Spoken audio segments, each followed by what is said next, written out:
Hello everyone, welcome to our channel national government scheme. Hope आप सब लोग अच्छे होंगे। यहाँ मैं लेकर आ गई हूँ आप लोगों के लिए एक और नया वीडियो जो कि है इंडिया पोस्ट की तरफ से। इसकी रिक्रूटमेंट स्टार्ट हो चुकी है 10/2/2025 को और इसकी लास्ट डेट है हमारे पास 3/3/2025। यहाँ पर ये नोटिफिकेशन हाईलाइट हो रही है हमारे पास ऑफिशियल वेबसाइट में। अब यहाँ पर इसकी नोटिफिकेशन हम डाउनलोड कर लेते हैं। यहाँ पे जैसे ही हम नोटिफिकेशन में जाएंगे, यहाँ पे डिस्प्लेटिव नोटिफिकेशन पे हम जैसे ही क्लिक करेंगे तो ये रही हमारे पास ऑफिशियल नोटिफिकेशन। अब यहाँ पर हम बात कर लेते हैं कि क्या एजुकेशन क्वालिफिकेशन मांगी गई है और क्या इसका सिलेक्शन प्रोसेस रहेगा। तो ज्यादा देर ना करते हुए हम वीडियो को शुरू करते हैं। यहाँ पर इसकी ऑफिशियल नोटिफिकेशन रिलीज हो गई थी 10/2/2025 को, जो कि इसकी एंड डेट है यहाँ पर 3/3/2025। अब यहाँ पर एडिट और करेक्शन के लिए अगर आप जैसे online registration online application form भरते हैं, तो अगर आपको वही फॉर्म फिर से एडिट करना है या फिर कुछ करेक्शन करना है तो उसकी डेट यहाँ पर दी गई है 6/3/2025 से लेकर 8/3/2025 तक। इनके बीच में आप यहाँ पर अपने एप्लीकेशन फॉर्म को एडिट भी कर सकते हैं और करेक्शन भी कर सकते हैं। तो यहाँ पर देख लेते हैं, ब्रीफली एक्सप्लेन किया हुआ है जॉब प्रोफाइल। तो यहाँ पर हमारे पास 3 जॉब रहेंगी, 3 पोस्ट यहाँ पर दिए गए हैं। ब्रांच पोस्ट मास्टर की, असिस्टेंट ब्रांच पोस्ट मास्टर की और यहाँ पर डाक सेवा, ये 3 पोस्ट दिए गए हैं जिसके लिए आप अप्लाई कर सकते हैं। अब यहाँ पर ये इसके जॉब प्रोफाइल दिए गए हैं, आपको एक बार गो थ्रू कर लेना होगा यहाँ पर ये सारी चीजें। ठीक है, फिर हम बात कर लेते हैं यहाँ पर कि क्या पे रहेगा, कि आपको यहाँ पर क्या पे करेंगे वो लोग। ब्रांच पोस्ट मास्टर की यहाँ पर सैलरी रहेगी 12,000 से लेके 29,380। फिर यहाँ पर ये डाक सेवा और असिस्टेंट ब्रांच पोस्ट मास्टर की रहेगी 10,000 से लेके 24,000 तक की। अब यहाँ पे एज लिमिट की बात कर लेते हैं। तो एज लिमिट यहाँ पर होनी चाहिए, मिनिमम आपकी एज होनी चाहिए 18 साल। 18 साल प्लस है आप तो फिर यहाँ पर एलिजिबल है फॉर्म भरने के लिए। मैक्सिमम एज मांगी गई है यहाँ पे 40 साल तक की। 40 इयर्स तक आप हैं तो फिर यहाँ पर आप एलिजिबल रहेंगे ये पोस्ट को अप्लाई करने के लिए। अब यहाँ पे रिलैक्सेशन की बात कर ले तो SC और ST के लिए 5 साल का रिलैक्सेशन है। यहाँ पे OBC के लिए 3 साल का रिलैक्सेशन है। EWS के लिए नो रिलैक्सेशन दिया गया है।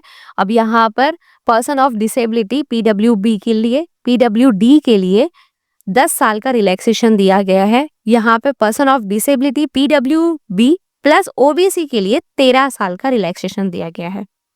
अब यहाँ पे जो डिसेबिलिटी है SC और ST के लिए उनके लिए 15 साल का रिलैक्सेशन दिया गया है।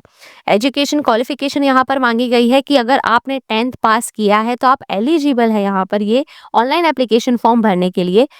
और अगर आपने 10th स्टैंडर्ड किया हुआ है तो आपके 10th स्टैंडर्ड में ये कंपलसरी होना चाहिए मैथ्स और इंग्लिश, ये आपका सब्जेक्ट होना चाहिए अगर आपने 10th पास किया है तो कोई भी रिकॉग्नाइज्ड स्कूल से। अब यहाँ पे अदर क्वालिफिकेशंस भी मांगी गई है, जैसे कि आपको है ना नॉलेज होना चाहिए कंप्यूटर का, नॉलेज होना चाहिए आपको साइकिलिंग का, या फिर एजुकेट मीन्स यानी कि आपको रिस्पॉन्सिबल होना चाहिए, स्टैंडर्ड ऑफ लिविंग होना चाहिए, फैमिलियर होना चाहिए, थोड़ा फ्रेंडली नेचर होना चाहिए।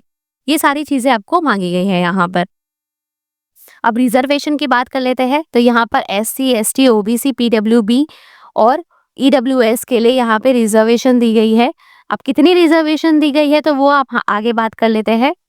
फॉर्मेट ऑफ सर्टिफिकेट मांगे हैं, जैसे कि SC ST और OBC के लिए जो सर्टिफिकेट आपको अपलोड करने रहेंगे तो वहां पर नीचे दिया गया है कि आपको किस टाइप का सर्टिफिकेट अपलोड करना रहेगा वेबसाइट में। इसका फॉर्मेट यहाँ पे नीचे दिया गया है ये PDF में। तो मैं आपको आगे वीडियो में बता दूंगी कि किस टाइप का फॉर्मेट आपको यहाँ पर अपलोड करना रहेगा। अब यहाँ पे no relaxation upper age limit के लिए EWS के लिए कोई भी रिलैक्सेशन नहीं दिया गया है। अब यहाँ पर रिजर्वेशन की अगर बात कर लेते हैं तो SC ST और OBC के लिए 10% रिजर्व रहेगी GDC पोस्ट के लिए। अब यहाँ पर डिसेबिलिटी के लिए भी रिजर्वेशन रहेगी। यहाँ पे क्या क्या डिसेबिलिटीज है तो वो लोग अप्लाई कर सकते हैं। यहाँ पे ये सारी चीजें दी गई है। Low vision, hard to hear, acid attack victims, ये सारी चीजें मल्टीपल डिसेबिलिटीज अगर है तो यहाँ पर आप एलिजिबल है फॉर्म भरने के लिए। अब बात कर लेते हैं यहाँ पे अप्लाई कैसे करना रहेगा। तो यहाँ पर ये रही ऑफिशियल वेबसाइट, जो कि मैं आपको लिंक डिस्क्रिप्शन में दे दूंगी जिससे कि आप वहां से गो थ्रू कर लेना। फिर उसके बाद में यहाँ पर सिलेक्शन क्राइटेरिया क्या रहेगा, तो आपका सिलेक्शन मेरिट लिस्ट के हिसाब से होगा। जैसे ही वो लोग मेरिट लिस्ट प्रिपेयर करेंगे तो आपको यहाँ पर मेरिट लिस्ट के हिसाब से सिलेक्शन होगा। यहाँ पे अगर 10th की जो मार्कशीट आप अपलोड कर रहे हैं तो यहाँ पर जो ग्रेड आपको मिले हैं, जो पॉइंट्स आपको मार्कशीट में दिए गए हैं 10th की, तो उसके बेसिस पर ही आपको यहाँ पर मेरिट लिस्ट पे सिलेक्शन करेंगे। फिर जैसे ही आप मेरिट लिस्ट में शॉर्ट लिस्टेड हो जाते हैं तो जो कैंडिडेट्स सिलेक्ट हो चुके हैं, जो शॉर्ट लिस्टेड हो चुके हैं, फिर उनका यहाँ पर फिजिकल वेरिफिकेशन होगा। फिजिकल वेरिफिकेशन कब होगा, कैसे होगा, वो आपको एसएमएस आ जाएगा जो आपने रजिस्टर मोबाइल नंबर किया होगा या फिर आपने मेल आईडी रजिस्टर की होगी जो भी एप्लीकेशन में, तो वहाँ पर ही आपको एसएमएस आ जाएगा या फिर आपको मेल आ जाएगा। फिर उसके बाद में जैसे ही आपका वेरिफिकेशन हो जाएगा, फिर उसके 15 दिन के अंदर अंदर आप शॉर्ट लिस्टेड हो जाएंगे कि हाँ आप फिजिकल वेरिफिकेशन के लिए शॉर्ट लिस्टेड हो चुके हैं। फिर उसके बाद में जैसे ही आपका ये हो जाता है, फिर आपको डॉक्यूमेंट वेरिफिकेशन आ जाएगा 15 दिन के अंदर ही अंदर, उसका भी आपको एसएमएस आ जाएगा या फिर मेल आ जाएगा। फिर जैसे ही आपका डॉक्यूमेंट वेरिफिकेशन होगा, अब यहाँ पे क्या क्या डॉक्यूमेंट वेरिफिकेशन के लिए आपको लेके जाना है, तो यहाँ पर ये सारी चीज़ें सेल्फ अरेस्टेड करनी रहेंगी। जैसे कि मार्कशीट 10th की, अगर आप 12th पास है तो आपको 12th की मार्कशीट भी ले जानी रहेगी। आइडेंटिटी प्रूफ यानी कि आधार कार्ड, पान कार्ड, ये सारी चीज़ें आपको लेनी रहेगी। अगर आप एससी, एसटी, ओबीसी से बिलोंग करते हैं तो फिर आपको कास्ट सर्टिफिकेट लेना पड़ेगा, पीडब्ल्यूबी का सर्टिफिकेट, ईडब्ल्यूएस का सर्टिफिकेट, ट्रांसजेंडर का सर्टिफिकेट, फिर बर्थ डेट का आपका प्रूफ, जैसे कि बर्थ सर्टिफिकेट आपका। अगर बर्थ सर्टिफिकेट नहीं होता है तो आपका 10th का या फिर 12th का जब आपने है ना स्कूल लीव किया था तो आपका leaving certificate date of birth में एज अ प्रूफ दे सकते हैं। फिर यहाँ पर आपको मेडिकल सर्टिफिकेट भी डॉक्यूमेंट वेरिफिकेशन के टाइम लेकर जाना रहेगा। अब ये सारी चीज़ें जो है आपको यहाँ पर डॉक्यूमेंट वेरिफिकेशन के समय लेके जानी रहेगी, ये सारी चीज़ें, ठीक है। अब यहाँ पर बात कर लेते हैं इंस्ट्रक्शंस ऑफ एप्लीकेशंस की। यहाँ पर रजिस्ट्रेशन कैसे करना रहेगा, तो यहाँ पर ये इसकी ऑफिशियल वेबसाइट है जो कि मैंने आपको बताया था। फिर यहाँ पर आपको रजिस्ट्रेशन करना रहेगा। मैं आप लोगों को एक बार बता देती हूँ, यहाँ पर ये जो हमारी ऑफिशियल वेबसाइट है, यहाँ पर ये दिया गया है रजिस्ट्रेशन। जैसे ही हम रजिस्ट्रेशन पे क्लिक करेंगे तो यहाँ पर ये इस टाइप का पेज ओपन हो जाएगा। अब यहाँ पर आपको मोबाइल नंबर देना रहेगा, मेल आईडी देनी रहेगी, आपका नाम पूरा अच्छे से, जो भी आपका नाम 10th स्टैंडर्ड की मार्कशीट में लिखा है सेम वैसे ही आपको नाम यहाँ पर डालना रहेगा। फिर उसके बाद में father name, mother name age पर 10th की जो सर्टिफिकेट है, आपकी 10th की जो मार्कशीट है, तो जैसा वहाँ पर नाम लिखा गया है आपके मॉम का, आपके पापा का, तो वही नाम आपको सेम एज इट इज़ यहाँ पर आपको फिल करना रहेगा।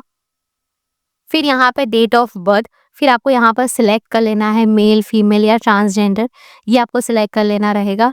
फिर उसके बाद में है ना कम्युनिटी, यहाँ पर एससी, एसटी या फिर ओबीसी, ईडब्ल्यूएस के हैं। फिर यहाँ पर सर्कल सिलेक्ट कर लेंगे कि आप कहाँ से ये फॉर्म अप्लाई कर रहे हैं। फिर उसके बाद में आपका यहाँ पर पासिंग ईयर, कि आपने कौन से ईयर में पास आउट किया था 10th। फिर यहाँ पर ये जो आपको टेक्स्ट शो हो रहा है, यहाँ पर आपको वो फिल करना रहेगा। फिर जैसे ही आप फिल करेंगे, यहाँ पे सबमिट पे क्लिक करेंगे तो आपको रजिस्ट्रेशन नंबर मिल जाएगा और आपका पासवर्ड जनरेट हो जाएगा, जो कि आपको इसी दिए गए नंबर पर ही आपको आ जाएगा, आपका रजिस्ट्रेशन नंबर भी और आपका पासवर्ड भी। फिर जैसे ही आपका पासवर्ड या फिर रजिस्ट्रेशन आ जाता है तो यहाँ पर हम ऑनलाइन एप्लीकेशन की जो लिंक है, ये रही अप्लाई, यहाँ पर हम क्लिक करेंगे तो आपका जो रजिस्ट्रेशन नंबर आया होगा वो आपको यहाँ पर फिल करना रहेगा और यहाँ पर जो आपने सर्कल सेलेक्ट किया था रजिस्ट्रेशन के टाइम, वो यहाँ पर आपको सिलेक्ट करने लगेगा। जैसे ही आप यहाँ पर सबमिट पे क्लिक करेंगे तो आपका एप्लीकेशन फॉर्म ओपन हो जाएगा। फिर जैसे ही जो चीज़ें मांगी गई है आपको अपलोड करने के लिए, जो इन्फॉर्मेशन मांगी गई है वो चीज़ें आपको अपलोड करनी रहेगी। तो यहाँ पर देख लेते हैं कि क्या चीज़ें मांगी गई है अपलोड करने के लिए। तो मोबाइल नंबर, जो कि मैंने आपको बताया था कि ओटीपी आएगा, वेरीफाई होगा आपका, फिर रजिस्ट्रेशन नंबर आएगा, मेल आईडी, आपका आधार कार्ड, फिर आपका पासिंग ईयर, जो भी आपका 10th का मार्कशीट है, 12th का मार्कशीट है, जो भी आप अपलोड कर रहे हैं वो आपको स्कैन करके फोटो अपलोड करना रहेगा लेस देन 50 kbps। फिर उसके बाद में आपको सिग्नेचर जो स्कैन करना रहेगा वो भी लेस देन 20 kbps होना चाहिए। फिर यहाँ पे पेमेंट ऑफ फीस रहेगी, यहाँ पर 100 रुपीज़ रहेगा यहाँ पर जनरल के लिए, और यहाँ पे SC ST PW के लिए नो फीस रहेगी। अब यहाँ पर ये आपको ये पे कैसे करना रहेगा, तो बाय क्रेडिट कार्ड या फिर डेबिट कार्ड नेट बैंकिंग की तरफ से या फिर यूपीआई, जैसे कि जीपे हो गया, फोन पे हो गया या फिर पेटीएम हो गया। ये सारी चीज़ों से आप यहाँ पर ऑनलाइन एप्लीकेशन फीस पे कर सकते हैं। अब यहाँ पर जो आप फी पे करेंगे तो वो नॉन रिफंडेबल रहेगी यहाँ पर, ठीक है। अब यहाँ पे अपलोड डॉक्यूमेंट्स दिए गए हैं जो कि मैंने आप लोगों को पहले ही बताया। यहाँ पर फोटो आपको अपलोड करनी रहेगी और सिग्नेचर आपको अपलोड करना रहेगा। मेक श्योर करना कि आप कोई भी गलत इन्फॉर्मेशन ना भरे, और जो इन्फॉर्मेशन जैसे कि आपके पापा का नाम हो, आपके मम्मी का नाम हो गया, आपका नाम हो गया, कितने ग्रेड मिले थे आपको, वो सारी चीज़ें जो आपको 10th के मार्कशीट में दी गई है बस वैसे ही आपको यहाँ पर फिल करनी रहेगी। क्योंकि जब डॉक्यूमेंट वेरिफिकेशन का टाइम आएगा तो फिर जब डॉक्यूमेंट वेरीफाई करेंगे तो आपका कोई भी फेक इन्फॉर्मेशन नहीं होना चाहिए या फिर आपका कोई फॉल्स इन्फॉर्मेशन नहीं होना चाहिए जिससे कि आप डिस्क्वालीफाई ना हो। तो मेक श्योर करना कि आपको सही इन्फॉर्मेशन भरनी है। अगर जैसे कि आपके मार्क्स है ना उसमें मैक्स में 45 है तो आपको ऑनलाइन एप्लीकेशन में 45 ही फिल करना रहेगा।